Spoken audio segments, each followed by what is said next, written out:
Hello everyone, Sire here. This is my first card for Scrapping for Less's last card kit. It has been an extremely busy month so far this year, so I am really far behind. But I finally got around to creating a card using the adorable dog stamp that you see right there. And I did stamp that on a piece of kraft cardstock. And the reason I decided to do that is because I actually really like coloring pencil crayons on craft card. It just creates a really cool effect. So you'll see that. But right now, I am just going to fussy cut just below that line. I want it to look like he's hanging over, and I don't want that craft to look over. And you can kind of see that really cute tongue hanging over. This dog is absolutely adorable. I love this stamp. Okay, so the colors I'm going to be using, I believe, is dark brown. It might be terracotta and maybe a cream. I can't remember offhand. It's what colors I used. And I'm not going to show you all the coloring. It took me a while, and the camera is really shaky because my camera is attached to my desk with my fast movements. It kind of shakes a lot. So I am just going to show you maybe a minute worth of coloring. And it's pretty basic. It's just with a very, very light hand. I just take the dark colors and go around where I believe the shadows would be. And then I just work inwards using the lighter colors. So you can see that's the three colors, or the two colors, the brown and the terracotta. And then I'm just lightening the snout because there is a little bit of brown around that area, just to kind of smooth it all together. And then I take my cream. And you can see how cool this is when you're coloring it on craft paper. It just creates this really neat coloring effect. Like if you do cream on a white cardstock, you won't see it as nice or as um, brilliant as what you see here. It just creates this really cool effect. The tongue actually is the same color. It's that terracotta, I believe, color that I used on the fur. It just happens that when you do it by yourself, on its own, it has that red effect. So that's pretty much the coloring. It takes time. I just do very light hand, and I just do layering and layering until I'm happy with it. I did cut two pieces of of pattern paper from this collection. I believe this is collection number one, and I put it on the top and the bottom, and I'm leaving a bit of a gap, probably an eighth of an inch from the base. I took a piece of the kraft cardstock and made about 5¼ by 4 inches. And then I took another piece of pattern paper, which is that red pattern, very subtle. It kind of like a burlap sack almost effect. And it's just slightly smaller than the kraft. So now I have created several layers using the different cardstocks in this collection and kit. And I'm just going to lay that down. I'm not too worried about saving the center of the kraft because I have so much kraft paper. But if you were using specialty paper, definitely cut the center out using a die, and then you can use that for another piece. Definitely, if it's specialty paper, you want to hold on to as much as possible because that can get a little bit more expensive. I am leaving a gap in the center. You do not need to worry about that gap because the pace of the stamped layer that I'm showing you right now is going to cover it. To add a little bit of separation between the pattern paper and the stamp, I took a piece of brown mirror LoveFromLizi peel-off stickers, and I'm just putting that across the top. And I do like to do that because it allows me to create a nice separation, a very bold separation. And of course, I am using vintage photo. Vintage photo and craft paper work amazing. I just love how it adds the antique look without any effort. I am just, as you can see, I'm dabbing the paper, so I'm getting the different generations, and I don't want it too strong.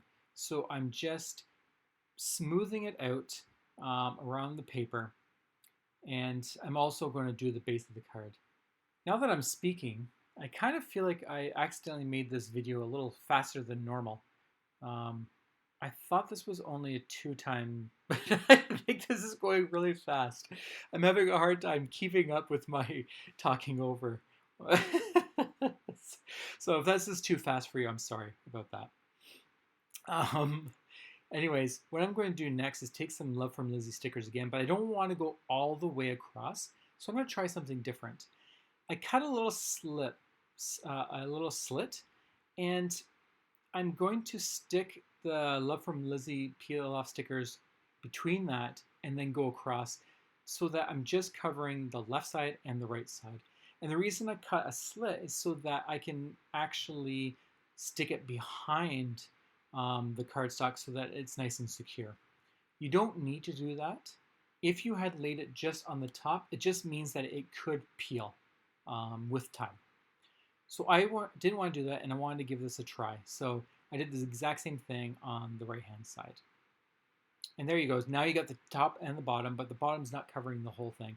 I didn't want to go over the tongue and all that. I just wanted to kind of just do the left side. It was kind of bothering me that the coloring behind the dog wasn't there. It looked like it wasn't. Like you should see the body behind the dog's head slightly. So I'm just going to color that in a little bit just so that it's not matching the exact same color as the craft. And you can kind of imagine that if the dog is looking over something at you, you should see the neck and the body behind that. So I'm just going to use some dark colors. I can't remember what that one I'm using right there. It might be like a putty beige or something. And that's just so that I can kind of not go too dark. And once again, this you can see how I'm doing multiple layers with a very light hand. I keep adding more layers. This way you have a lot more control. Next, I realized I kind of want to try something different. I want to create a halo type effect from the dog and the craft paper. I have already created that antique effect, which looks really cool on the sides, but I still wanted that dog to pop off of the card. So what I'm going to do is use this putty beige, I believe it's called, and I'm going to slightly go around the whole dog very lightly and a little bit darker around where it's close to the dog. And that you can't really see it far away, but it does create this little separation. And then I'm going to take, this might be the cream color again, but pretty much a white or anything close to white. And just do a slight line around the whole perimeter of the stamp. And then that will give you that pop of separation. It just makes it separate from that cardstock very well, especially if you're looking up close. And this works especially well on craft paper. You can do this with Christmas lights, for example. If you want your Christmas lights to just really pop, you can do something like this using the matching colors of the light bulbs. Now I'm just going to kind of blend that a little bit in, once again with a very light hand, blend that white line and with this putty beige. With my talking over, it's pretty small screen, so I can't tell if you can see it, but when you're looking at the card up close, you definitely can see that white line, and it is pretty cool. I will be doing that again. Like I said, I absolutely love pencil crayons on craft paper. It just does a whole different level of color. So I'm just going to add some liquid glue, and I'm going to put that down so that it's more towards the bottom. And then I'm going to lift that tongue up just because it's dangling there. It's so darn cute. I'm just going to lift that up just slightly so it's bent. Just to add a little bit to tie that, because I have a big mat of that red paper behind the patterns, the one that's that red color that I'm cutting right now. And to tie that all together, I'm just going to create a banner. It's nice to tie all the colors together. And this color definitely matches the same as the pattern paper on the top. So one of the benefits of using these card kits is that the collections all match. Okay, now I'm not sure where I'm at yet, but I do start making a mistake, and I think it's after I glue this down. So I have these Nuvo drops. They're black, and I got it from someone's yard sale or moving away sale. And I think they're a little stale. if Nuvo drops can go stale. So I wish I didn't do it, but because I had already started, I can't remove it. But pretty much they wouldn't go down, and they were really thick, and they stuck up like little chocolate chips. And when this is all done, like I kind of cut this all out because I spent a long time trying to fix this. Um, I tried to use water to knock it down. I used a pick. I used everything. But as you can see, I just keep adding dots, trying to think it's going to fix the problem, and it doesn't. It actually looks like a bunch of fleas jumping around on the card. Um, Maybe you think that's cute. it's definitely making me laugh looking at it. As you can see, I'm thinking, and I'm thinking about this. So what do? I try to add, I tried to add some more. Um, oh my goodness. You know, there's a time when you need to learn to stop and just let go. Anyways, I still love this card. I think this is really hilarious.